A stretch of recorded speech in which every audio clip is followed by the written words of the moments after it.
is just a huge honor for me today to have a legend on the show, Dr. Charles Blair. He's dentistry's leading authority on insurance coding strategy, fee positioning, and strategic planning. He has individually consulted with thousands of practices, helping them identify and implement new strategies for increasing legitimate reimbursement. Dr. Blair's extensive background and expertise makes him uniquely qualified to share his wealth of knowledge with the dental profession.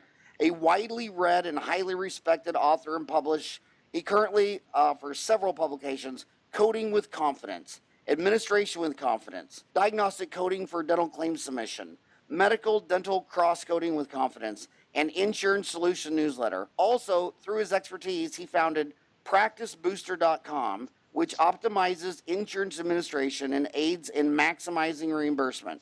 He holds a degree in accounting, business administration, mathematics, and dental surgery. He graduated from UNC Dental School. Isn't that where Michael Jordan, didn't he go to UNC? That's right. University of North Carolina. Was he in your dental school class? No, he wasn't, but he was a heck of a basketball player. Well, now all these 5 books I just mentioned, 1, 2, 3, 4, 5, where can they buy those 5 books? Well, they can get them at PracticeBooster.com. Practice Booster, one word, PracticeBooster.com. They can go to the store. Also, I have vendors that also handle the books, such as Henry Schein, Patterson Benco, and some of the smaller dealers. So basically, Practice Booster or from their dealer. From their drug dealer or their dental dealer? Their dental dealer. Okay. And are you on Twitter too? I am not. Okay, because okay. So it's pretty easy. Where did you get the name Practice Booster? Boosting your revenue by billing more effectively? Yes, we just were looking for a good, catchy name and came up with Practice Booster to boost the practice. And it could be from coding, it could be from fee positioning, it could be from practice management, a variety of things. But our Practice Booster suite of products, we concentrate on the coding, insurance administration, and now I've got a knockout medical cross-coding book. It's 623 pages, and it's a medical dental cross-coding manual. So we do have that, and I've also added, Howard, myself speaking on medical coding out on the circuit. I wish you'd put an online CE course on Dental Town on that. You ever thought about that? Well, we'll have to think about that. Well, if you want to, I think it'd be these millennials. We put up 417 courses, and the views are coming up on 1 million. I mean, the millennials love watching at home. If they're on their iPhone, if they put up Apple TV, so they throw it up on their big screen. Right. So you can drink beer and eat popcorn while you're watching Dental CE. And I think the human mind, but anyway, it'd just be an honor to have you put a course on there. So what did you want to, are these books on Amazon too? I think a couple of them are on Amazon, but it's really they need to get it through our Practice Booster store or through, like I said, the associated dealers. So it'd be under resources then on your website. Well, it's not under resources. It's under the store, STORE store. Oh, okay. There I see it. Yep. You got it? Mm-hmm. Okay. Oh, wow. Yeah, so much stuff. So start for these young millennials that just walked out of dental school. Talk to them about your journey. How did you go from dentist to the single #1 authority on dental insurance coding? How did that journey happen? Well, I guess throughout my life, I've kind of climbed a mountain about every 15 years or so. And so, I got out of college and went in the Navy there for about 5 years. And then I went into dental school and was in private practice roughly 10 years. And then the last 30 years or so, I've been in everything. I wrote the tax column with John McGill for about 25 years on Dental Economics magazine. I've sold dental practices, done a variety of things. In about 2004, a light bulb snapped and came on and said, wait a minute, this ADA list of codes in the code book is inadequate for most doctors, for all doctors and teams. They need more information. And so I brought out my first Coding with Confidence book in 2004. And then in 2010 picked up Insurance Solutions newsletter. 2012 picked up or added the Practice Booster online. And then in the last 2.5, 3 years here, we have added the book on insurance administration and also the medical coding and that type of thing. So I've really brought out a number of just innovative products that are really desperately needed by the team and by the doctor. And the codes come out also, Howard, every year. So every year we've got a new set of codes. There's also different interpretations. As you know, the PPO marketplace is changing. There's about 14 PPO plans sold now for each indemnity plan.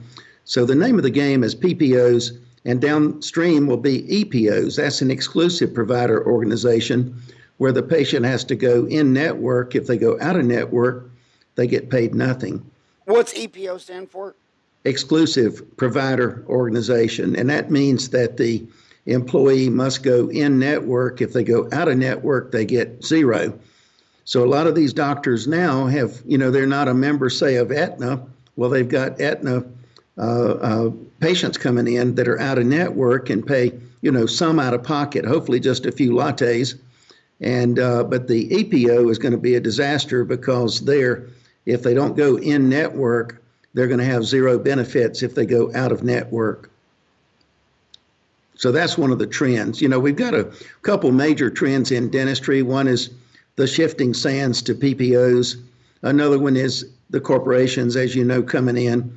And then the third one is we're moving from a solo type practice into a 2 and 3 doctor more group practice.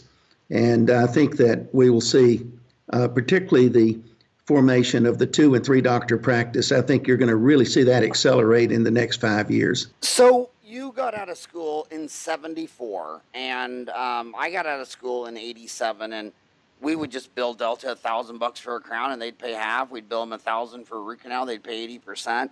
Now the fees are the PPOs are about what? About 42% less than the indemnities? That's a rough approximation, yes. I'd say a 35 to 45% reduction in the fee. And then some of the PPOs have even frozen their fees or even in certain cases dropped their fees. And the Delta Dental lawsuit in California was just settled. The dentist won that in the short term in sense that the court found that Delta did not give enough advance notice. But tomorrow, Delta could give 120 days notice, I think it is, and they could adjust the fees to wherever they want them to go. So we are seeing some of the plans have actually, dropped the fees. Well, you got a, what is your staff under on this? Is it a newsletter, resource, forum, consulting? Is it under consulting, your team members? I think over there in the about, it may list, we've got roughly about 10 employees. Yeah, well, I was wondering, you got your son Tripp works for you, Mason works for you. Do you think, if one of them, if you had a granddaughter said, I want to go to dental school, with all these shifting from indemnity to PPOs to corporate, from solo to group, do you think that you and I graduated in the golden years and they no longer exist? Or what is your macroeconomic view of where dentistry is today from when you came out of school at UNC? Well, I think in our era and later in yours, even during yours also, that the profit margins were more substantial than today. And I think the bottom line, as a group, dentists will make less money than in our generation. On the other hand, what's better to be in today as we look at the different vocations and what's available to the young person today, I still think that dentistry is compelling. The problem, though, is that one is debt. The average debt, I don't know about you, I was $11,000 in debt in 1974. That's about $45,000 in today's dollars. And now, depending on who you're reading, the average student today is getting out in the 250, 270 number. And then those that go to private schools can be up in the $400,000 debt service. And so that is certainly a piece of the puzzle. And then as they come out and work, they're working in a PPO environment and making less money. Now, I've been around practice sales for a long time. I've been out of practice sales here for probably 15 years or so, but keep up with it. My son-in-law, Joe Jordan, is an attorney, and he's directly in that today. And what we have today is pretty much a seller's marketplace. When I would lecture 20 years ago, I said if you couldn't pay for a practice in 5 years, it was probably overpriced. Today, we're seeing 10 and 15-year financing because of the lesser profit margins. But it's still wide open. If a young doctor has got 2 years of experience, then they've got, and good credit, and they haven't run up their credit cards and so forth, even if they're several $100,000 in debt of school debt, still it's wide open on purchasing a practice. And of course, some are opting now to work for corporations. Some work for the corporations a few years and then get their own practice, leave. Others bounce back. Some come back for that corporate environment where they can basically come in and punch the clock, do their work, and go home. And so, we've got the different options today. I think more options than when you and I went into practice. Yeah, when we came out of school, if you wanted a job, it was just basically the Army, Navy, Air Force, Marines, or public health, Indian Health Service. Now these new kids, they got tons of options to get a job. That's correct.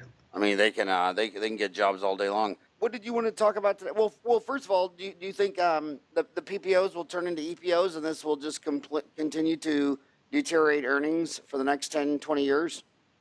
I think that the way it looks that the EPOs are coming in, it's not extremely dramatic, but they are coming in, and I think that the new normal is going to be a lesser fee structure. It means that a lot of existing dentists are going to have to work a little harder to make the same income. It also means they've got to be very savvy. They've got to do same-day dentistry. They need an unbooked operatory that they can work in procedures today that are not on the books and all kinds of things. They've just got to be much better business people. I think when we got out that you could do almost, I know in my area down in the Carolinas, you could open up and in spite of yourself, do extremely, extremely well. And I think the margin today for the young doctor is much tighter. Yeah. So what did you want to start talking about? You got 5 books. Did you want to start with coding, or what did you want to start with? Yeah, let's talk about coding. I thought I'd give you just a few tips. And no, we want all your tips. We want every single last one of them.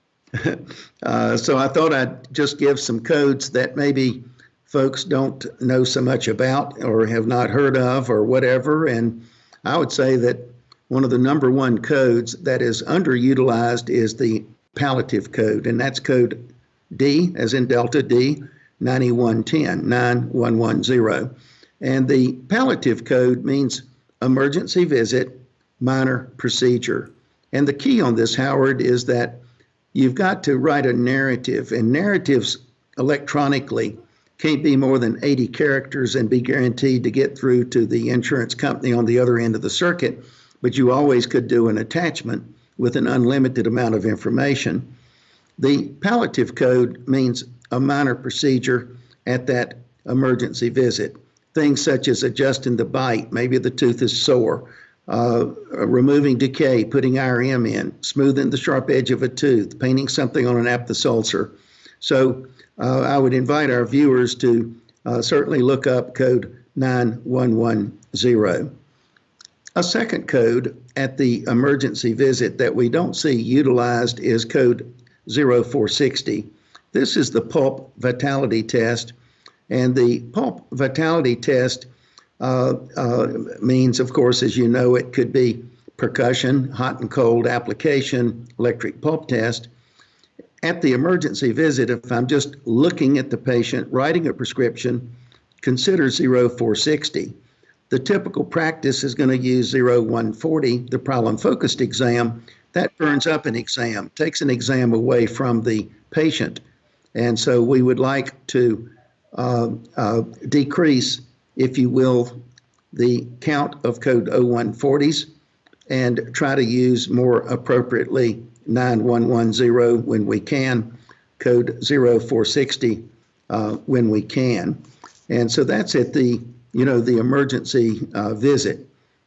Now, two codes that I see that just almost universally doctors don't know about, 2971. 2971 is additional procedures to construct a new crown under an existing partial denture framework.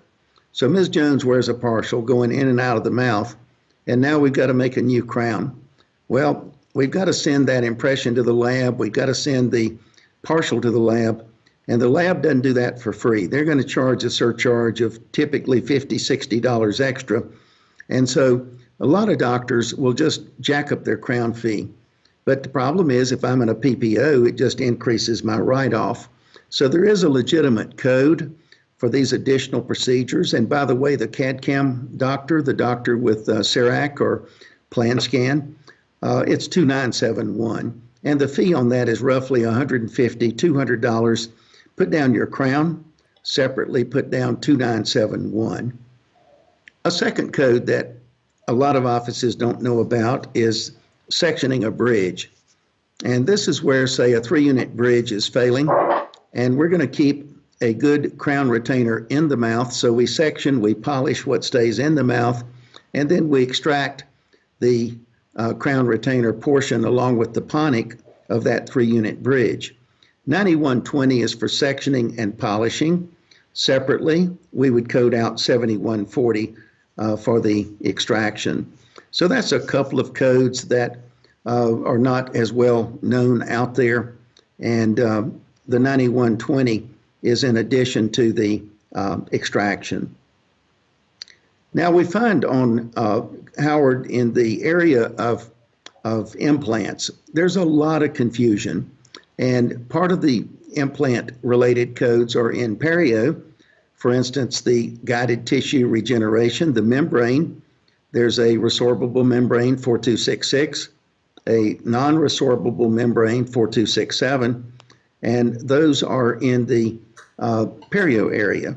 And then in the implant area, starting with code 6010, we have the implants. And then over in oral surgery, we've got the sinus lifts, the bone grafting, and some of that. So it does get pretty confusing.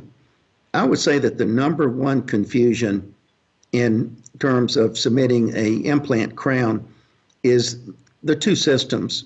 The most common system, as you know, is the abutment supported crown. That means where the abutment is placed first, and it could be, say, the custom abutment 6057, and then we put the crown is cemented or bonded on top. And so that, say, is a 6058 ceramic crown. Notice that the doctor, the GP here, is putting two different pieces in the mouth, the abutment and then the separate crown. The other kind of system is the one-piece UCLA crown, and that is a one-piece screw retained crown. That's code 6065. And there we're just putting the crown in. There is no comparable abutment. Now the thing about the one-piece UCLA crown is that we see some of the laboratories that are billing out the doctor for the crown and for the separate abutment, but yet the laboratory is delivering a one-piece crown to the doctor. And so the coding, the appropriate coding is 6065, and it's unfortunate because, frankly, from an insurance perspective, we get a better reimbursement when we are separating the crown and the abutment separately. And so 6065 would be the one-piece UCLA crown.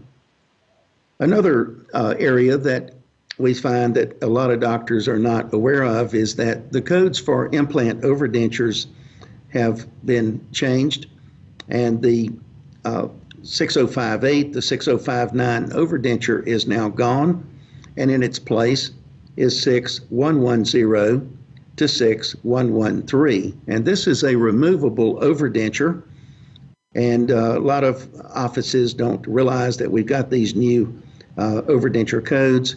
There's also an associated locator. You know, a locator is made up of a male and a female piece, and 6052 is a relatively new locator.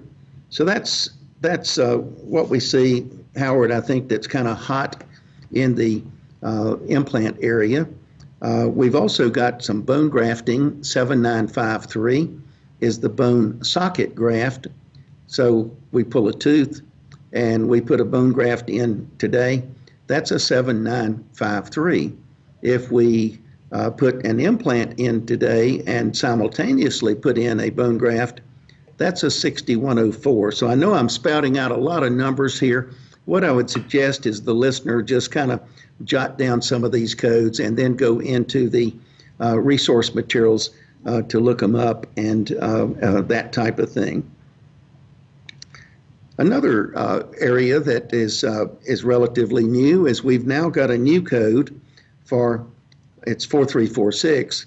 And Howard, it's a code related to gingival inflammation. And it's scaling in the presence of moderate or high gingival inflammation. And this is where the mouth is on fire. Here comes the brand new patient in the door. We can do an exam. They might have calculus crud, but we can do an exam on the new patient. There's no bone loss. So 0 bone loss here. So it's not a perio patient. And so this is what I call kind of the dirty mouth code, if you will. In the past, we'd have a mouth come in like this and we would do 2 prophies on them and maybe wait a couple weeks between the 2 prophies. Today, we bill out 4346 for the first visit and then a prophy, say, a few weeks later. Now, what about the 4346? How is it handled? Well, it's handled about the same as a prophy, paid as a prophy, subject to the typical 2 prophies per year limitation, that type of thing. In a few cases, 4346 pays a little better. In a few cases, unfortunately, there's a deductible and a copay, but fortunately, that's just not very much. So that is a new code, 4346. Looking at the new codes next year, they have cleaned up the full mouth debridement code. And I want to explain about the full mouth debridement. And the name of the code is full mouth debridement to enable a exam. And this is the code where the patient comes in, brand new patient, I can't see the teeth. There's so much calculus crud, they're obscured. And I'm going to preliminarily clean them up. I'm going to do a major film, such as a full series or a pan. And that's all I'm going to do. I'm not going to code out an exam today because they're so obscured. And once we get the calculus and crud out of the way, we need to be some healing. And so 4355 is done in conjunction with a major film. And then after, say, 10 days, the patient comes back. Now we can see the teeth. We would charge out the exam at the second visit. And that exam is code 0150 or code 0180. And then at the second visit, we're going to either do a prophy to finish them up, or we're going to do start our scaling and root planing. Now, I did want to give one other pearl about the new exam codes. Everybody, all the listeners know about code 150. That's a comprehensive new patient code. But what about code 180? That's a comprehensive periodontal exam. It can pay better, and it can be the proper code to use. That code is not just for periodontists, but it's for GPs and also. And so the key here is when the patient comes in for the new patient, are we treatment planning SRP or not, or referral to the periodontist? If the patient's a perio patient, for the new patient exam, use code 180, not 150, and there the doctor may enjoy a little better reimbursement, or the patient is paying a little bit less out of pocket. And so we like code 180 for new patients because of that typically a little higher reimbursement. We can use 180 at the checkup. It would have to be, though, a 4910 perio patient, and also at the checkup, we would have to do a full-blown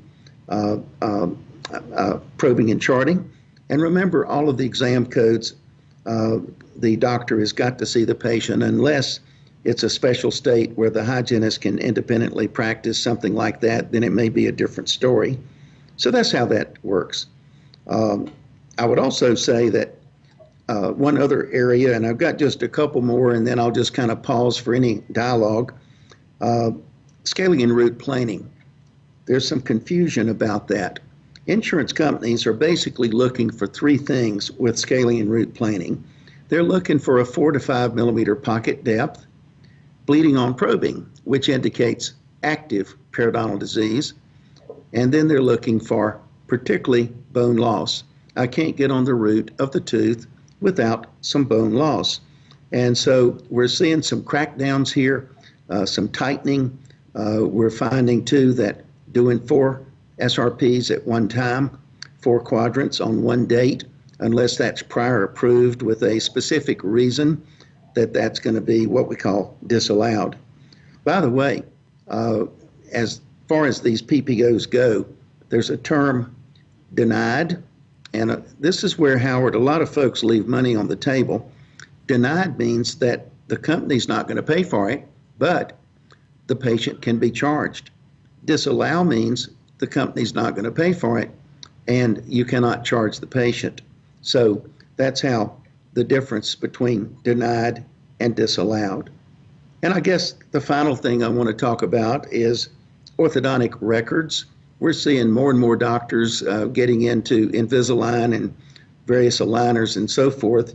If you are addressing both arches and it's an adult comprehensive case, then the proper code would be 8090 for the case fee. But in ortho, we can also charge out records separately, and records, ortho records for, say, Invisalign, would be photographs, code 0350, and would be study models. The diagnostic cast, code 470. By the way, the diagnostic cast can be virtual, so I can take with the new digital impression technologies, I can take some virtual diagnostic cast, if you will, and as long as they could print upon request, then we can legitimately charge out a code 470. There's 3 reasons that we want to submit the records separately from the, say, Invisalign case. One is cash flow, let's get paid. Number 2, it's early warning. If they won't pay for the records, I know they're not going to pay for the case. And then finally, some plans will pay the typical ortho lifetime benefit is $1,500. So some plans will pay $1,500 plus the records fees, and others, the records come out. So you can see in this kind of summary here that this coding is pretty technical. Once you get up on the curve, though, Howard, it's a matter of just updating. And one thing I want to really emphasize for the younger doctors here is that their name goes on the claim form. And if they're working for a corporation and the coding is improper, the state board goes for the doctor, not for the corporation. The doctor has the license. And we've seen several young dentists here in North Carolina that had some issues of scaling and root planing over treatment. And so the doctor's name goes on the claim, and the doctor is responsible for that. Every 6 months or so, you see on the news someone getting in trouble for fraudulent billing, and it seems to be always with more government, like Medicaid, not private insurance, like, say, Delta or something like that. And a lot of the dentists always claim that it was just, they were just ignorant and doing it wrong, and then was thrown under the tire. What do you think about what I just said? Do you see these news stories of people getting in trouble with Medicaid and billing and getting in big time trouble? And do you think it really is ignorance, or do you think it is fraud? Well, just looking at a number of those situations and the ones that really take the news, there is a presumption of innocence. But on the other hand, a lot of these Medicaid situations are fraudulent, and fraudulent in the sense of I turned in 500 stainless steel crowns, but only did 200 stainless steel crowns. And a lot of times it's with kids because the major Medicaid benefits are, for the children. Something for you to be aware of, and also the listeners, is there's now what's called a RAC audit, a recovery type audit, and it's where a third party comes in and audits the practice. And I think they get around 12% recoupment. Every dollar they can find, they get 12 cents on the dollar. So they're kind of a bounty hunter.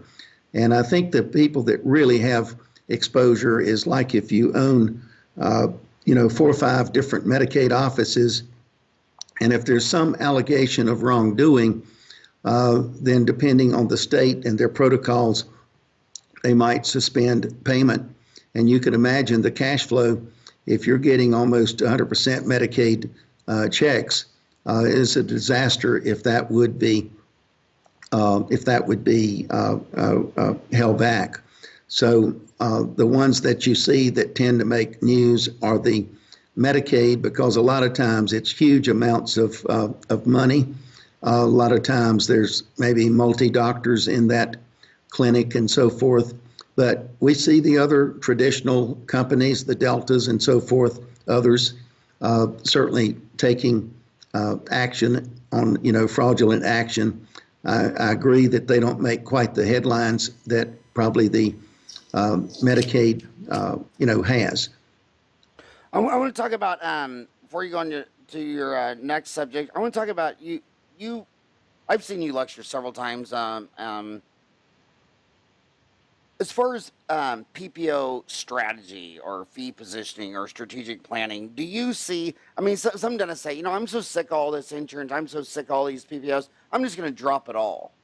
Do you think some people can do that? Because some people say that 40% of Americans have no dental insurance. So there's 325 million Americans. If you don't want to have lower prices, higher overhead, more volume practice, I'm just going to drop all the insurance and focus on the 40% of Americans that don't have insurance. Obviously, that's a strategy, but do you see that strategy being executed very often or very successfully in your professional view? We don't see that very much. What I do see is a doctor that, say, Howard gets into IV sedation. They've got some special training, the special deal, so to speak. A patient that is fearful and so forth will come to them out of network. And I've seen, and they're primarily in the bigger cities, I've seen them do extremely well. I think for a doctor, though, just to say, I'm going to drop everything I've got and just go bare, so to speak, without a real plan, I think in this day and time is it would be exceptional if they could pull that off in a positive way. So there's certainly doctors out here that are concentrating in. They're kind of a decathlon doctor. They do all kinds of procedures. Like I say, they do the IV sedation and so forth, and they may not be in any plans at all and do extremely well. The other problem is that insurance is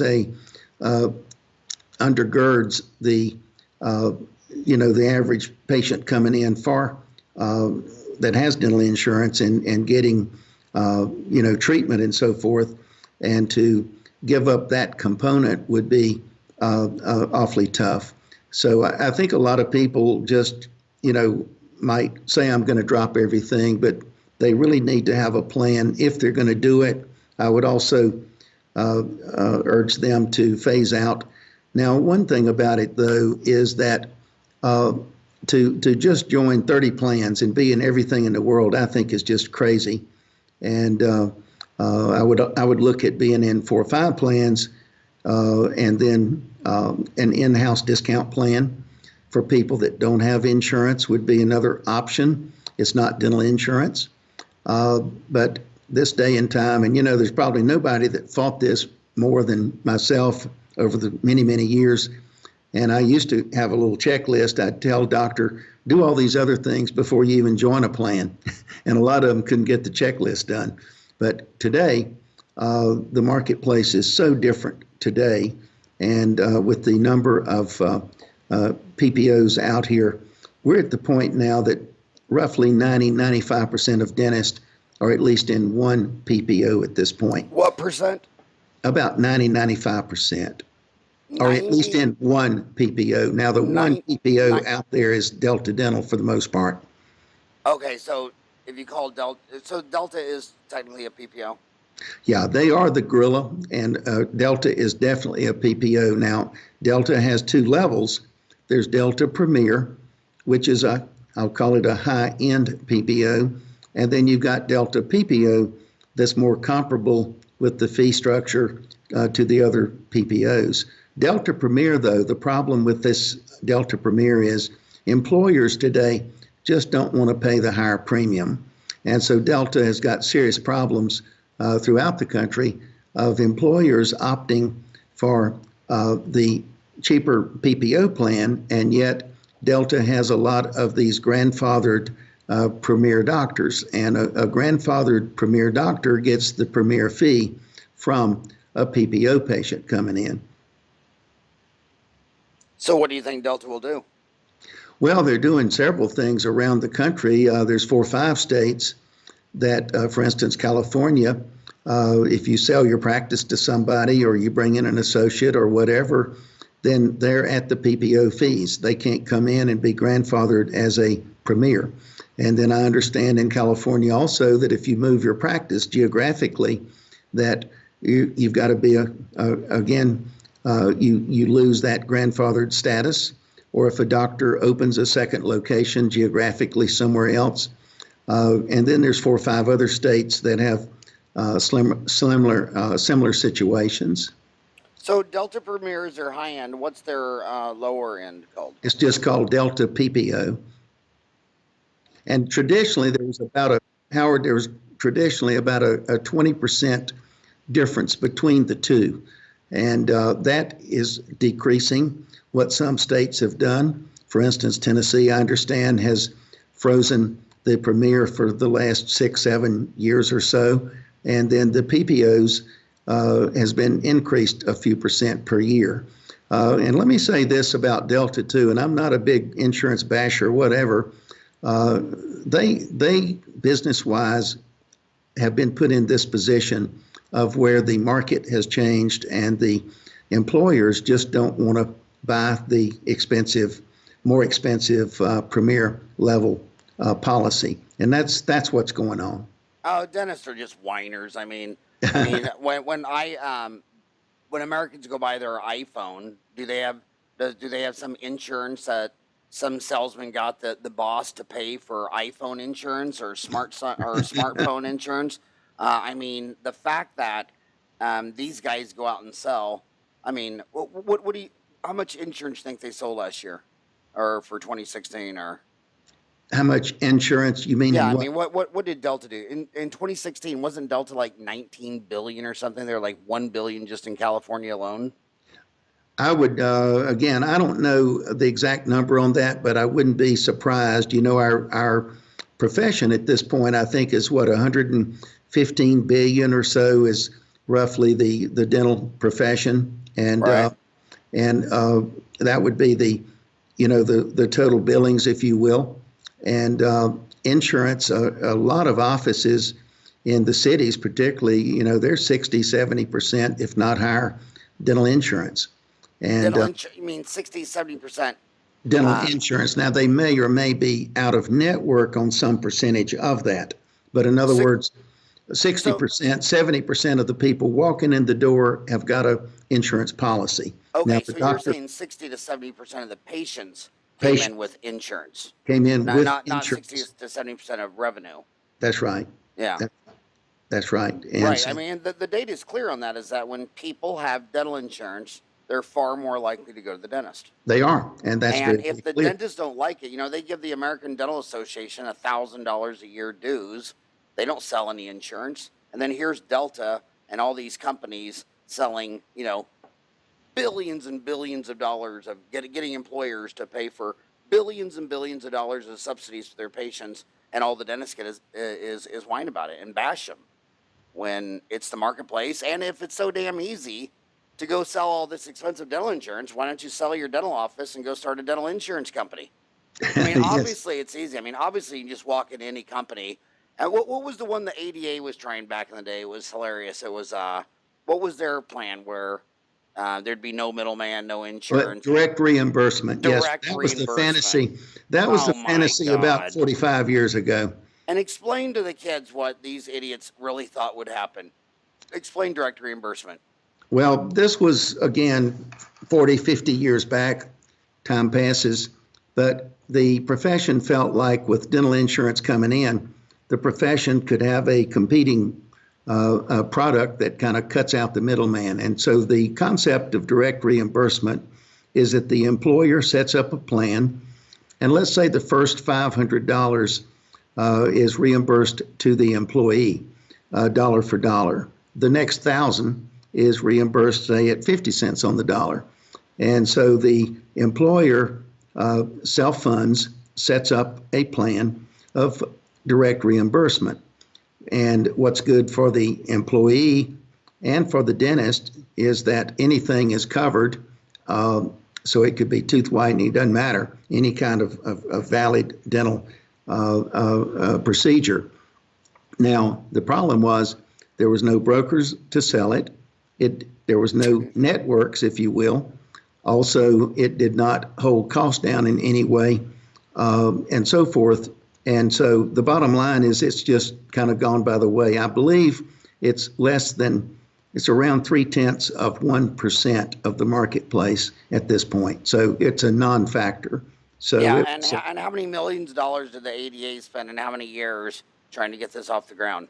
Well, many, many years. I know here in North Carolina, we had an employee or two for many years, and I believe at this point that we don't have that overhead anymore. So it's been a losing battle. It's the same problem. People talk about dental insurance. They do politicians.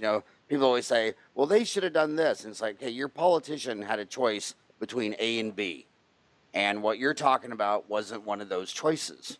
So why are you? You know what I mean? I mean, they That's always right. they think every one of their congressmen should have wrote a unique book and a unique law, and it's like that ain't how it worked. I mean, he basically had a yes or no on this bill, and it was 20 gazillion pages long. What percent of offices take nothing? You say? Oh, I'd say no insurance. Well, now they don't participate with PPOs. They take insurance, but they're out of network, so they're a full fee-for-service, practice. I think that's a 5 to 7% of the marketplace at this point. And that is basically, is it more likely to be rural where you're the only guy in town, or Could be, yes, sir. I think that it's more rural based. It's also certain states like South Carolina is traditionally hasn't had much participation, although that has changed a lot here the last 12, 18 months. It's also, frankly, the older doctors, the doctors that have set up and established, a name, reputation, and some, frankly, are still kind of milking their recall system and living off of the recall system. We look at three things as far as practice viability.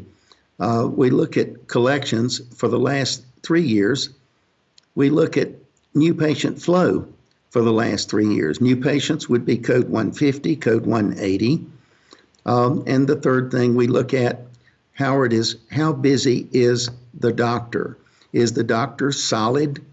Week and a half, 2 weeks, absolutely solid? Then, hey, don't join anything anymore. You're in pretty doggone good shape. If you're below 1 week solid, though, if you're less than 4 or 5 working days solidly booked out, then there's not adequate doctor busyness. Now, on the other end of the spectrum, we see this sometimes. The doctor that's in 30 different plans and booked out 6 weeks, they need psychological help. They need a psychological counselor to be in 30 plans. And then the doctor's booked, say, 6, 8 weeks out. You can't even get to the doctor. So they need to trim those plans back, obviously. So we look for the healthiness of the practice, though. Where are you? What's your new patient flow been the last 3 years? What's your collections? And how busy is the doctor? So, what is the average number of plans? So 5 to 7% are not in any network. So then the rest, 95 to They're at 90, least in one plan. That's yeah, right. in one plan that's a PPO. And that's typically Delta is kind of the gorilla, if you will. Delta was kind of the first in the Right. marketplace. So if you took And, out we Delta, dentists actually started Delta in many states. so if you took out Delta, what percent of the dentists are on additional PPOs?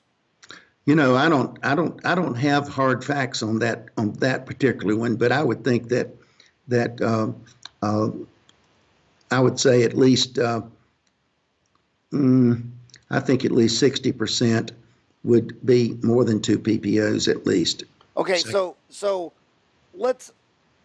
How does this doctor who's taking? Okay, the problem is very simple in dentistry. So you go to the grocery store and buy a bottle of water. The grocery store knows I bought this for 80 cents. I sell it for $1. You go into the dental office and a dentist gets done doing an MOD composite. And you say, well, what did that cost you to do that?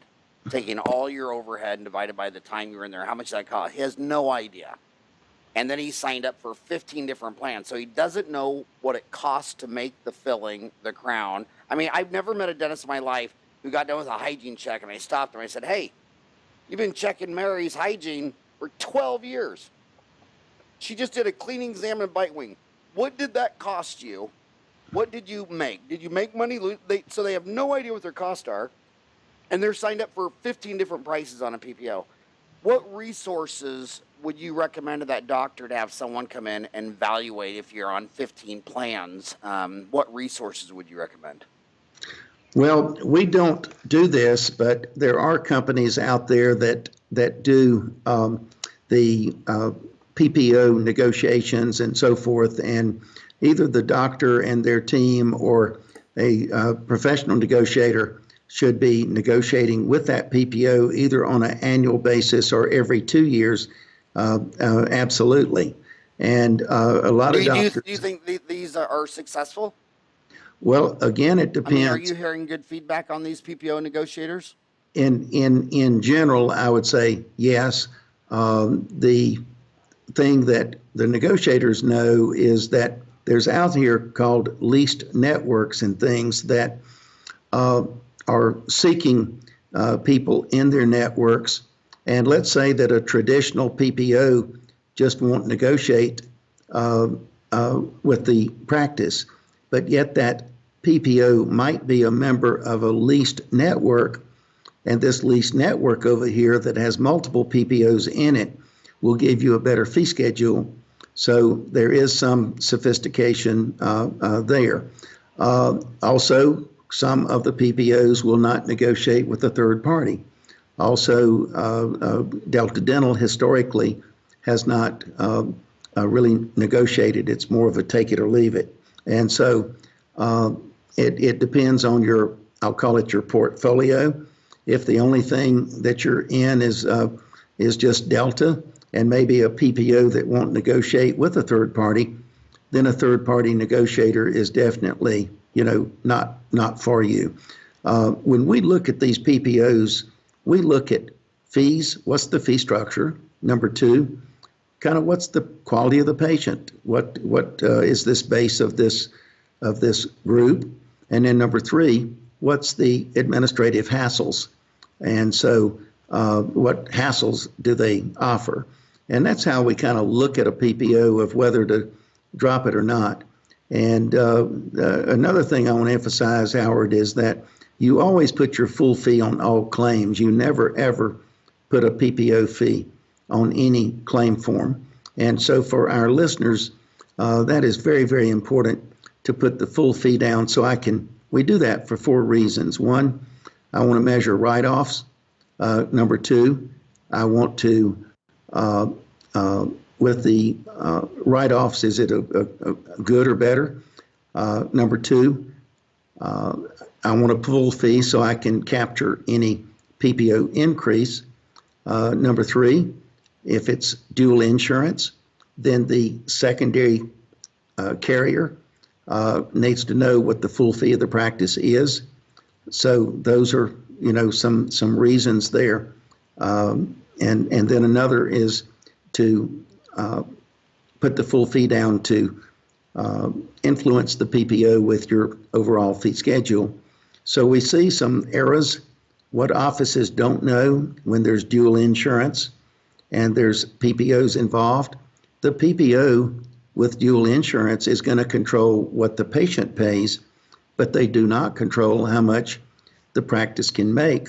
So in the best of circumstances, the practice might make its full fee. Another thing we see is offices that say, oh, we don't process secondary claims. We'll just do the primary claim. Patient, you make your deductible payment to us. We'll give you the secondary claim.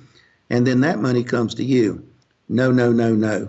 The doctor should control the primary and should control the secondary. And coordination of benefits means it's good. We're getting two checks. Non-duplication of benefits is bad. That means the secondary payer, if it's non-duplication of benefits, what that means is that secondary doesn't pay anything if primary pays what secondary would pay. So let's say I'm secondary. I'm ready to pay $500, but primary pays $500. I pay nothing. And so we find that so many offices, and every time I give a seminar, I give a quiz, my expectations are low, and the group universally flunks the aspect that you can collect up to your full fee. And that's one thing. And then the patient always gets the benefit of the lower contracted fee. So if there's two PPOs, let's say that the full fee is $1,000, one PPO's at $800, one PPO's at $700, then patient responsibility, assuming the office is contracted with both, then the patient responsibility would be $700, the lower contracted fee. And Howard, I want to emphasize to the listeners that I think most offices are probably at the 95% level of knowledge on coding. They always can learn more. They should have our resources. But in the administrative area, there's so much they don't know about. And I'll be mentioning here in the next few minutes a number of areas that they just don't know about. And I would highly recommend our administrative book that we have that covers everything that we're going to talk about here. You were talking about coding with confidence. Then you have several other books. You have Administration with Confidence, Diagnostic Coding for Dental Claims Submission, Medical Dental Cross Coding with Confidence, Insurance Solutions Newsletter. What did you want to talk about next? I want to talk about the administrative book and what's in there. I want to talk about insurance administration and try to give the listener just several areas that probably are not on their radar. And so you're saying they didn't learn this in dental school? Is that what you're trying to say? Absolutely not. Along with all the other business things. Isn't it bizarre that you graduate from dental school and you don't know one insurance code? I mean, isn't that just kind of bizarre? It really is bizarre when you think about it. And then what's even more bizarre is that they need to be prepared when they go to their first job. It's not going to be their own practice, and it's going to be an associateship or working for a corporation. And they need to know this knowledge because, like I said, their name, their provider NPI number, we call it, the National Practitioner Identification Number, that goes on every claim with their name behind it. And then they often are getting paid a percentage of collections, and the money left on the table is their money also. So it's very important for them to know what's in the admin book. Frankly, they ought to read it cover to cover. So I'll go over some things at this point that a lot of folks just really don't know about. First of all, when you join a PPO, you sign a contract. That contract is 4 to 8 pages long. But the contract, here's what people don't know, is that the contract makes reference to what's called a processing policy manual. The processing policy manual is typically 150, 200 pages, and that contract says that the provider, the doctor, shall adhere to what the processing policy manual says. Now, in that manual, and by the way, every PPO has a manual, every state Medicaid plan has a manual, and Delta Dental has two manuals. There's Delta Dental of your state. So let's say I'm a North Carolina dentist. There's North Carolina Delta Dental, and that's for any policy sold by them in the state. But there's also Delta USA, and that's the Delta USA is a national contract. What would that be? For instance, Coca-Cola in Atlanta, Walmart in Arkansas, Google in California. The Delta USA manual is a little different. So they can go to the password protected website and they need to download the latest processing policy manual for their Delta Dental of their state along with Delta USA. The other PPOs have just one processing policy manual. Now, I want to discuss what goes in that processing policy manual and some of the things that manual says. First, you've got to report all services. So if I do 10 crowns, even though insurance only pays for the first couple crowns, I've got to turn them all in. If I do tooth whitening, I've got to turn in the tooth whitening, even though they're not going to pay for it. If they do veneers, I've got to turn in veneers. So all services for which you charge a fee are supposed to go in. Now, once you send that in, they may come back and say, we're not going to pay for tooth whitening, Dr. Blair, but we don't like your $500 Zoom fee here. You've got to do it for $300. What did they do to me? They fee capped me for non-covered procedures. In other words, insurance is not paying for it, but they're controlling my fee. Can they do that? Yes. The doctor might say, well, our state has passed a law against that. Roughly 40 states have passed laws against this fee capping. But guess what? And this is so important. There's two kinds of patients that walk in your door. There's the insured plan patient, and that's a patient that's an individual that buys a policy. That's a small business, Joe's Machine Shop buys a policy. That's under the insurance commissioner of your state. That's under state law. That's under prompt payment laws. That's under the fee capping law. But the problem is, Howard, is that the insured plan patient is about 25% of people. 75% of people walking in the door are self-funded plan. And a self-funded plan is under ERISA, it's under federal law, and your state law for fee capping is worthless. So these doctors that think that our state's passed a law, it's going to protect me, it protects that doctor with, say, 25% of the patients with insurance, but not the other 75. Now, a self-funded plan is under ERISA. How does that work? Let's say it's Bank of America. Let's say that Bank of America hires MetLife. Well, MetLife provides an actuary to design the plan for Bank of America to keep it within Bank of America's budget. MetLife provides a low-cost doctor network, and then MetLife pushes the paperwork. So MetLife handles all of the claim submissions. Well, MetLife is paid a fee per claim. A typical fee in the marketplace, I understand, is about $7 per claim. So MetLife is making $7 per claim. MetLife is not at any financial risk whatsoever. It's Bank of America. And so the self-funded plan can fee cap you. And how do we know it's self-funded? Well, it could be a union, it could be school teachers, it could be a hospital, it could be a major corporation, it could be American Airlines. If the patient has an identification card, on the back of the card it says administered by Guardian, or it says administrative services only.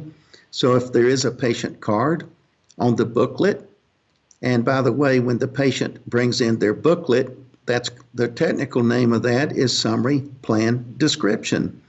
And the summary plan description on the back page, it may say administrative services only, MetLife, as an example. Now, by the way, this little booklet the patient brings is not the keys to the kingdom. The plan document is. And this is not, again, on the typical radar of any office. The plan document is what the insurance company uses to administer the plan. It's 150, 200 pages long. And this plan document, the doctor can't get it, but the patient can. Under Department of Labor federal law, the patient goes to Human Resources and they must be given a copy, Howard, of the plan document. Then the patient brings the plan document back. That's the keys to the kingdom. In there, it might say that if there's osseous surgery, we'll pay for an occlusal adjustment and an occlusal guard. It might say in there that if the patient's diabetic or pregnant, we'll pay for an extra prophy. So you just don't know what's in the plan document, and I would recommend that each practice would collect the top 10, 15 employers in the area, not insurance companies, but the biggest employers that you deal with, get their plan document. Now I want to go back to this, the business of the processing policy manual. This manual, again, says that you've got to report all services. The manual spells out how to handle optional services. That's where the patient wants a composite instead of an amalgam, or they want some type of maybe a full mouth rehab or whatever. The manual also spells out that you've got to bill the PPO whatever, either their fee or the practice fee, whichever is less. So what about that practice that runs a $99 special for August? What goes on the claim? Whether you're in network or out of network, if your fee is $99, then $99 goes to the insurance companies. What's illegal would be to tell Ms. Jones, you've got a coupon here for $99 special. We're going to honor that, but I'm going to bill your insurance company at our full fees, and then whatever they pay above $99, I'll just give you that as a credit. I'll fee split with you and give you a credit on your ledger card. Well, I just gave you 2 ways to go to jail. So those kinds of things we cannot do. Another thing I want to emphasize is the coding is the same whether you're in network or out. So the coding is exactly the same. I report what I do always, and then it's the write-offs and so forth. So those are the things that that come into play. So I can't emphasize enough that they get the processing policy manual for every PPO that they're a member of it, and they particularly look at how to handle optional services. That generally is addressed in the processing policy manual. Charles, what percent of dentists know basically nothing about coding and have never even submitted an insurance claim and couldn't even get on their own computer and enter a filling in a crown and a root canal and submit it to the insurance company? Probably half or so, I would think, that are just purely dependent on their team and say, well, let Matilda handle this. And I think that's the biggest error in the world you can make. I think the doctor, part of the doctor's responsibility is to understand coding, understand insurance administration. And after all, you just don't want to leave money on the table. And of course, you don't want to get into any problems either. But doctors, to me, are very trusting, very naive in many cases. And there's not much emphasis, of course, in dental school on this. All the emphasis is on clinical, of course. And as you know, the business side in the dental school is a secondary thing. And I think part of that has got to be the way that the school works. But on the other hand, I would tell the schools that they really need the student to be involved in the coding, in the insurance administration, and all of that is just very, very important. Do you think you'd ever write a series of articles for Dental Town magazine on these books that you sell? Well, I could do some articles on some of this, yes, sir. I would absolutely love that. I mean, but it's not just dental schools. Like you meet these kids who just graduated from high school right here in Phoenix, and they don't even know how to balance their check register. They couldn't go to Chase and balance their checking account, but they were teaching them algebra, geometry, and world religions. It's like it's like why do they have 4 English courses when Google and your smartphone will spell check everything for you? Obviously, spelling's gone out the window anyway. Everything's emoticons and all that. But yeah, my job is to try to, take that little puppy and stick their nose into what they need to pay attention to. And they always want to stick their nose into clinical, which is cool. I get that. But gosh darn, you just said half the dentists don't know how to do this. So if some dentist is listening to this thing and says, I'm really not interested in any of this stuff, but how could I get my office manager, my staff educated, ramped up on all this the fastest? Well, what would you tell them? They certainly, the issue is, will they read the books? Our online system there, the Practice Booster, is $297 a year, and it's got all the codes in it electronically. It's got Insurance Solutions newsletter archives. It includes Insurance Solutions or the newsletter. Now, I do some private. I handle about 200 private clients a year. I have what I call the Revenue Enhancement Program. I get on with the doctor and their team for roughly 2.5 hours, 2 hours coding, 30 minutes administration. I also rebalance their fees, give them some feedback, give them a year of support. So there is, some support out there. But again, I can't handle personally but a couple of hundred clients a year with my other obligations that I have, Howard. But gosh, if we could just get people to read. And the other thing that would not stun you, but when you go to a CPA to have your taxes done this year, what's the odds that they have up-to-date software, that they know the latest tax law, that they're calculating your taxes correctly? It's about a 99.99% of the CPAs, are compliance. What would be the number of dentists that have an up-to-date code manual today, either the ADA or my code manual or whatever? It's about 30%. So about 70% of doctors don't see the value of even buying a code manual that's current. And even though the ADA code manual is only $49, mine's $109, but mine has added value. It has the narratives and all the other things.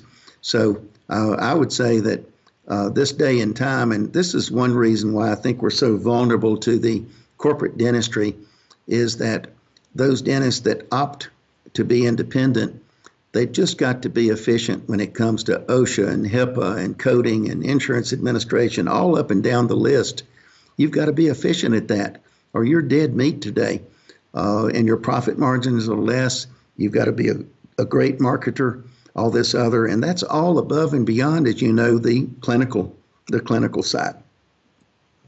Not only are they leaving money on the table by not even knowing these codes and billing these codes, but any consultant will tell you that, when they go in the office, first day they just observe, they just see what's going on. And at the end of that day, if you just do a survey of everything you did in the back and everything that was entered for the back, there's always at least $250 to $300 per day in every dental office. Like the hygienist took bite wings but didn't enter the bite wings, or the assistant took a PA or a bite wing to see if the crown was seated but didn't bill it. I mean, they leave how much money do you think they leave on the table? How much money do you think the average dentist leaves on the table every day because either it wasn't even entered in the computer to begin with, or they missed so many opportunities on insurance billing? Well, I think it's certainly several hundred dollars a day. And that's one reason why I highly recommend that the doctor take about 30 seconds in the morning, and they need to learn how to do it.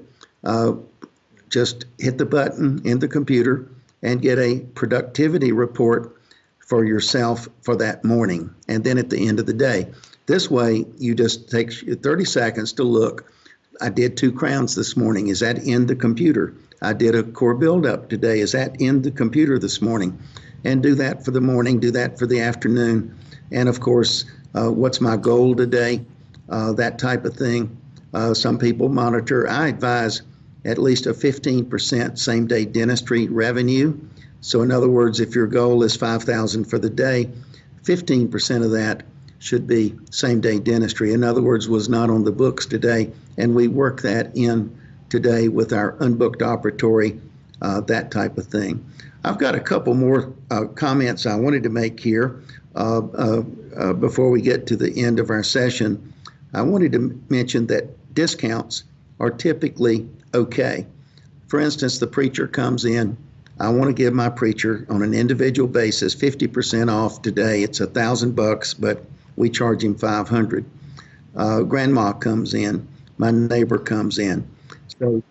So again, just kind of isolated discounting is generally okay. Let's say the preacher, I charge $500. He writes his check, and then he says, wait a minute, my wife tells me I've got insurance now under her new employer and so forth. Can you file my claim? Sure, preacher.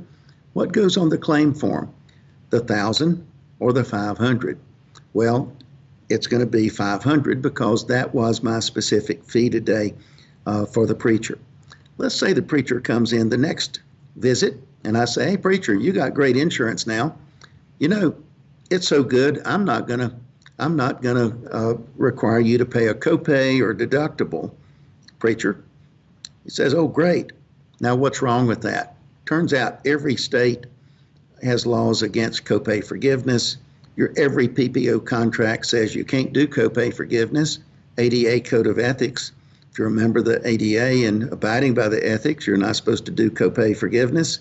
The federal plans say you can't do it either. But, and again, we're not lawyers here, everybody might do a little bit of it. And if you did a little bit of it 4 or 5 times a year, again, I'm not advocating that, but if you did, be sure that on the claim form that you put that the patient is not participating in the cost of care. At least alert the PPO or the or regular insurance. Doesn't matter if it's PPO or if I'm out of network, I'm going to put on there that the patient's not participating in the cost of care. And so just be sure that you do that. So that copay forgiveness is another animal there that really needs a lot of caution. Some other things, patient gifting for referrals, staff gifting for referrals. Some states it's wide open, other states it's illegal. For instance, in New York and North Carolina, we can't give a patient gift such as a iPad drawing. If you refer somebody, I'll give you free tooth whitening. If you refer somebody, I'll give you a gift card. If you refer somebody, and even the staff, we can't give in North Carolina the staff a monetary gift for referrals. Now, I could give the staff at the end of the year a bonus just for your support of the practice, and I might take in consideration how much they've supported the practice. But as far as a direct gift, that's illegal under North Carolina law. Also, unclaimed property offices in every state. If I come into your practice, Howard, and I overpay my bill $100, you've got $100 of my money there in Arizona. I come back to North Carolina, I disappear, you can't find me. Can you keep that $100? Yes. You can hold it for what's called a holding period of time. That's usually between 1 and 3 years, depending on your state. And then you've got to turn that $100 over to the unclaimed property office. Now, I want to caution also those listeners right now is that it's amazing, but almost every lecture I give out of the audience is a doctor who goes to the unclaimed property office and finds that they have money. Their practice has money that is unclaimed there. Some insurance company or whatever maybe sent a check, it bounced, or maybe the office never cashed a check along the way some way, and there's money for the practice at the unclaimed property office. And while you're doing it, Howard, check and see that Aunt Matilda that died or whatever, the executor of the estate might not have known that she had money in the bank somewhere, some obscure account. So you never know. So I did want to talk about the unclaimed property office. Our admin book also has in it, of course, everything we've discussed here, plus information about negotiating with PPOs, plus information about the in-house discount plan, where you set up, it's not dental insurance, but it's a in-house discount plan for people with no insurance. It can't be marketed as insurance, and so the patient can join our savings plan, if you will, and that usually is a fixed amount of money, such as $300 or so, $350 for the first year of preventive services, and then establish a fee schedule, roughly 15% off, but have a specific fee schedule put in the computer for your in-house discount patients. So those are just put a few things on the radar of the listener here today in some of this coding and some of this from a insurance administration standpoint. Man, you know so much. It's amazing. It is truly amazing. They gotta get an interest in this and quit leaving money on the table. They need to. So that was a really interesting deal. So print out what's scheduled for today. Takes you a couple seconds, and then at the end of the day, print it out again to make sure everything was entered. Yeah, that's all it is. And the other thing it does is you may have a goal of, 5,000 a day or whatever the goal that you have. You do your printout and you need to gross it up. In other words, if I know what my write-offs, when I do one of these printouts, it's obviously going to be production. It's not going to be collections. And so let's say my productivity, say it's $1 million practice, you might write off 15%. Now, some of your PPOs are 30 and 40% write-offs, but you've got cash people, there's no write-offs. You've got out-of-network, there's no write-off on that. And so, hopefully your write-offs are not more than 15% total. So you have $1 million practice, you're writing off, say, 150,000, 15%. So what I might do is just have a daily production goal, knowing that overall I'm going to have write-offs of roughly overall 15%, 20% overall write-offs. But that's a pearl, is to do that on a daily basis. The other thing I'd recommend is also do one on your hygienist. Let your hygienist do their own report, their own review, but I like the doctor to look at the hygiene report. So I could look at Jane, what did she do today? What did Tammy do? Also, I've got some goals that they're going to do at least some scaling and root planing. They're going to do some 4910 perio treatment. And so I can look at the activity of my hygienist. And again, once you read these reports, it's a 30-second timeline. It's just no time at all. It takes longer to print it out than to review it. But by doing that, the doctor has got, their pulse, their finger, on the practice. And just for the young kids who don't understand insurance, explain why all the states and the feds and everybody will not let you have co-payment forgiveness. I mean, insurance is basically two things. It's an actuarial risk analysis versus moral hazard, lying, and cheating. And when they base their premiums, they know the consumer making a co-payment really decreases demand. And when you take away co-payments, you have increased demand. That's why it's illegal, correct? That's correct. It's a misrepresentation. You're representing to the patient, or rather to the insurance company, that there is going to be a copay, and you're right. If it's a form of controlling cost, it's getting the patient to put a little skin in the game, shall we say, and so it's very important not to do this. And if it's done on a routine basis, we've seen people actually go to jail over a routine copay forgiveness type thing. So it's pretty serious. How long did they go to jail for? I don't know, but Well, I know. just I mean, some dentists are crazy. Like, they don't understand that something like 96% of all the crowns sent to the lab are a single unit.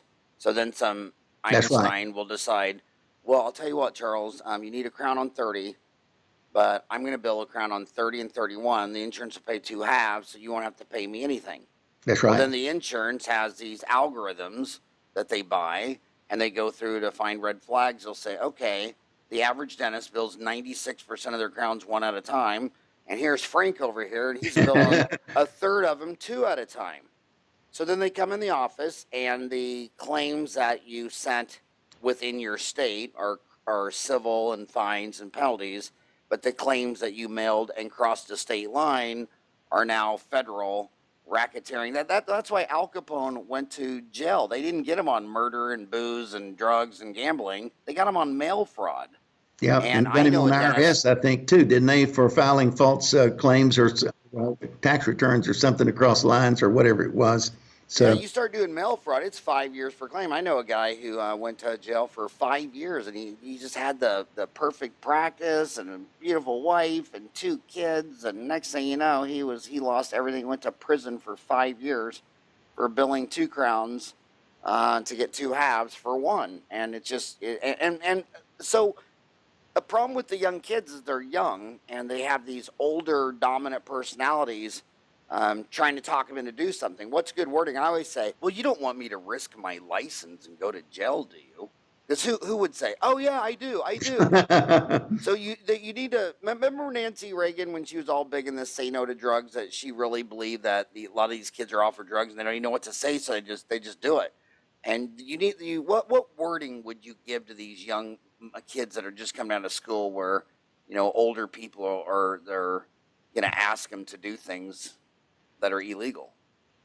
well, I think it's very important that they do the straight and narrow. I think another thing is that what they don't understand, and you've been around a long time, I hear about embezzlement every week. And so when the team sees the doctor deviating with things, there's an incentive there for thinking that, hey, I can get away with the embezzlement here. If I get caught, then the doctor can't do anything to me. So I think I would just advise the young doctors that keep it very, very straight and be sure that. Blackmail is very common with embezzlers. They don't talk about that because they don't like That's right. to say it. But a lot of times they're sleeping with the dentist, That's or right. they can tell the IRS he doesn't report his cash, That's or right. he He's can tell seeing the people on insurance the company. weekend. Yeah. People. Yeah. He's doing emergencies on the weekend, and the staff comes in and sees the gauze, the bloody gauze, and one thing and another, and then he makes, what he should do is go up to the front desk and say, here's a deposit for this Saturday, and here's $150 I got from the patient, blah, blah, blah, and make kind of a big deal about it, because if they see the doctor cheating, then that really gives the embezzler, and I think, Howard, somewhere 1 in 5 dentists are embezzled, or it may be worse than that. And so the straight and narrow is just the way that they must go. And in terms of compliance and risk management, they need to really watch that. One other point about, people going to jail, this or that, and with insurance companies, an insurance company that finds a doctor doing wrong can turn them into the board. That happens, and it's unethical conduct. The board can pull their license and so forth. So in a lot of these situations, it's not jail per se, but it can be a ding on their license. It could affect their malpractice. It could affect them. And so they need to really, think about that, and try to go the straight and narrow as much as they possibly can. I want to say one last thing on medical. I burnt a couple years generating this 623-page medical cross-coding manual, medical dental cross-coding manual, with 4 medical coders. My knowledge of medical insurance was at ground zero. My knowledge now is way up there, but not as much as my dental coding background. But anyway, on medical coding, let me say this. It's fake news to say medical pays everything. So you need to learn medical coding. It's going to pay all these things. That's fake news. To say that it's not worth learning medical coding at all because it just doesn't pay, that's fake news. So somewhere there is the truth. If you're going to get into sleep apnea, trauma, biopsies, one thing and another, TMD, even implants and things, we're seeing better and better coverage on the medical side. And it takes study, though. But you do not have to go through a 2-year medical coding training background in order to competently turn in medical coding from a dental office.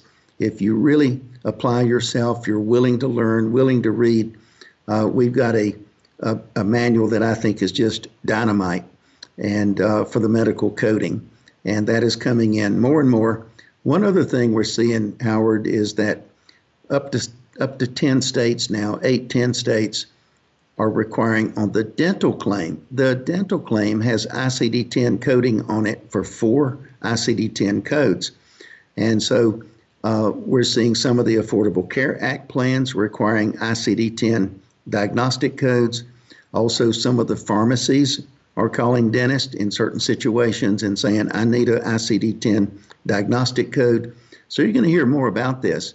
And we may find, who knows, in 5 years, it may be that every dental claim going in is going to require the medical diagnostic codes. There's 72,000 codes. And our book, we have sifted through that, and we've got about 600 codes or whatever it is there that apply over to the dental marketplace. There's codes for getting bit by a turtle. There's a code for a knitting accident. There's a code for space station accident. It is wild. And so I would just encourage every office to get someone on the business team that is motivated to learn medical coding, to get our resource and to roll up the sleeves and do a little bit of reading and see where they can go with it. So again, you said medical billing, if you're into sleep apnea, implants, TMJ, is that what you said? Anything else? Yeah, it's a number of things. And on the medical side, for instance, a cone beam. In dentistry, I can just put down a pan on a claim and get paid. The policy pays for a pan every 3 years, 5 years. But on medical, it doesn't work that way. On medical, it's got to be an associated treatment. And so, for instance, if I'm taking out a tumor in the jaw, a cone beam would be paid. If the plan doesn't pay for implants, I'm doing a cone beam for implants here, it's not going to pay for the cone beam. And so the medical side of the coin is covering more. As far as sleep apnea, that's also covered by Medicare. The big thing on sleep apnea, I think, is if you're going to do 4 or 5 appliances a year, stay away from it. It's just not worth it. The learning curve and handling the insurance and everything. On the other hand, though, if you want to do 50 appliances a year, which is easy for most offices with just minimal marketing, then it is an area that they could certainly get into. But sleep apnea is a medical condition, and snoring is just social. And so sleep apnea is one, though, that is paid.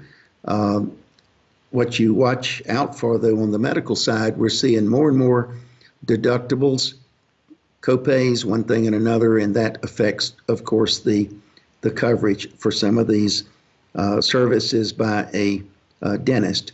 One thing that's paid often is newborn frenectomies. I saw a practice, one of my clients did over 1,000 frenectomies. It was a pediatric office, but I've got a GP office that's done several hundred. And newborn frenectomies are paid a lot of times because mama, she satisfied her deductible in the hospital when she had her baby. And so a newborn frenectomy for nursing, proper nursing, is medically necessary and often is paid. Get you a soft tissue laser, and you can zap that upper frenum, that lower frenum on a newborn baby, and a tremendous little service. And we see, a $600 fee or so for that.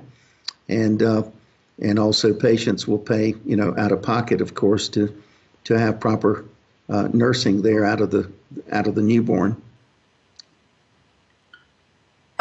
You said something very profound, and I hope that my homies heard it. You said, if you're doing 3 or 4 a year, it's not worth it, but if you're doing 50 a year, it's always that 50 a year. It always comes down to 1 a week.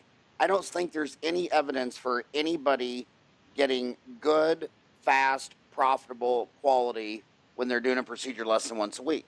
So if you're going to get into placing implants or sleep apnea or Invisalign, if you can't reach a critical mass of 1 per week, you're not going to do. You can't look at the efficiencies of an orthodontist doing Invisalign and think that'll transfer to you when you're doing 3 cases a year. There's so many dentists that dabble in stuff. They don't realize that by the time they took all these courses, by the time they bought all this equipment, by the time they wasted all this time, and then they're doing this procedure 1 time every other month, it's a total loss. There is a critical mass to skill and profitability. Regina Hertzlinger, in her book, The Focus Factory, a medical economist, showed that in healthcare, she went with hernias, that the faster the surgery time, the higher the success rate. If you could do the entire operation in under 5 minutes, you had like a 98% success rate. By the time it took you 10 minutes, you're already at like a 5 or 10% failure rate. When you make 1 denture a year, it's the worst denture grandma ever got in her life. You should have called an Uber driver and drove her to Denture World across town and paid for it. So there's that critical mass. I hadn't thought about that. I think you're absolutely right. I mean, in the sense that when I made that comment, it's not worth it unless you do. But I think that's a good rule of thumb is you need to do 1 per week or 4 per month of something there to be really worthwhile. I think to have the skill set of the hands and the efficiency. And then if it's special handling, insurance, this and that, like in the sleep apnea world, then, hey, you need to do about 50 a year. Yeah. And furthermore, what if you needed something done in healthcare? Say you need an operation. Would you want to go to someone? Somebody that's done them all the time. Absolutely. I know. I mean, if I was getting a surgery done, I would want some guy that does something once a month or every other month. I'd want the guy who did it the most. I want to ask you one last closing comment on macroeconomics, because dentists our age are a very conservative bunch. I mean, they're conservative. Not a lot of liberal hippie dentists in America over 50. When you learned all that medical coding and you said that how many codes were there in medical? 60,000. Well, there's about 72,000 diagnostic codes and about 9,000 CPT procedure codes. Well, when you after you got done doing that, I mean, if you go to an older 50 to 75-year-old dentist and say, what do you think about a single payer system? He thinks you're a communist and you need to be shot, and your next statement is you're probably going to try to take his guns away from the NRA. but when you look at all that paperwork, I mean, so many people say that the admin cost of the U.S. healthcare system is about a third of the cost is just all his favor. We have the most expensive healthcare system in the world, and it still doesn't cover everyone. When you were going through that journey, did it change your mind in belief of the American healthcare system? I mean, do you think America has the best healthcare system in the world, or do you think it's a very expensive system that doesn't cover a lot? When you were done doing that, were you thinking we should go to a single payer system like Germany or Australia or New Zealand or Canada, or not? Well, boy, there's 2 sides to the coin there, and when I see all of this bureaucratic paperwork, I think you're probably right. I bet there's 30% of it administrative. I think another point is that I've been kind of stunned just looking at a lot of reports. Not that I'm a student of any of this by any means, but that our healthcare is not really rated the best in the world, and others get more bang for the buck. The person is living longer and so forth. And so I don't know, as I look at it, I wonder about, even I see the way that Medicare works. Now, it's got some paperwork to it when you go to the physician's offices and so forth, but it's pretty doggone structured. And I don't know. I'm not myself politically. As I look at this, I see it kind of both sides of the coin in a sense. I can look at it, view it from either side, but this administrative overhead bugs me. And I think that ways that we can be more efficient and less bureaucracy, because our problem is you know, the inflation of the healthcare side is greatly higher than our other inflation aspects in our society. Well, I mean, there's just so many there's just so many structural problems. Like all these doctors and hospitals are running off about 4,000 different software systems. I mean, you know, like dentists, they're Dentrix, EagleSoft, SmartDent, OpenDent, you know, and the duplication of services, because when they go from doctor to doctor, they're retaking all this stuff, entering the information. If you have a heart attack at the grocery store, when the ambulance guy gets there, he'll have no idea who you are, what scripts you're on, which doctors you're seeing. I mean, the Taiwan model offers the same outcomes for the whole country, same outcomes as Mayo Clinic for $1,700 a year, and we pay $17,000. I mean, isn't that amazing? That is amazing. Yeah. But when you say that to an American, I mean, America's great. America's number one. We're the best at everything. And it's so. And the other thing that's funny is every single person who badmouths socialized medicine. Have you ever noticed they're also the same people who have never left America one time? I mean, when they say when they say these, so they're like, well, that's like socialized medicine, like in Scandinavia, dude. I'm pretty sure Denmark and Norway and Sweden blow doors on Alabama, Mississippi, and Tennessee and Arkansas. I think they're some of the most advanced civilization in the world. Sydney, Australia. Every time I lecture there, on the 15-hour flight back, the first 5 hours on the plane back, you're wondering why you're coming back. You know. But Yep. Anyway. But hey, I just want to tell you, I think you're amazing. I've heard you lecture so many times. We were lecturing together to some DSMOs CEOs in Phoenix last time. I think we were lecturing together, weren't we? We could have been. Yeah, and those guys, corporates, they all listen to you. I mean, those guys that when you were lecturing the DSMOs, I mean, all the big CEOs of all the DSMOs, I mean, these guys take that business serious. And today, you just got to take the business of dentistry a lot more serious. No one does it better than you. I hope you write some article or two for Dental Town magazine. I hope you do an online CE course, because I think it'd be the best marketing you could do for all your books, because, you know, when they're seeing these courses in root canals, fillings, and crowns, and bone grafting, they just start drooling all over their shirt. But someone needs to take them to school and say, dude, you got to pay for all this stuff. You got to know your codes. You got to know the business of dentistry, and you can't dump it on Myrtle up there, because Myrtle's 60 years old and no doctor has taken her to any continuing education course for 40 years.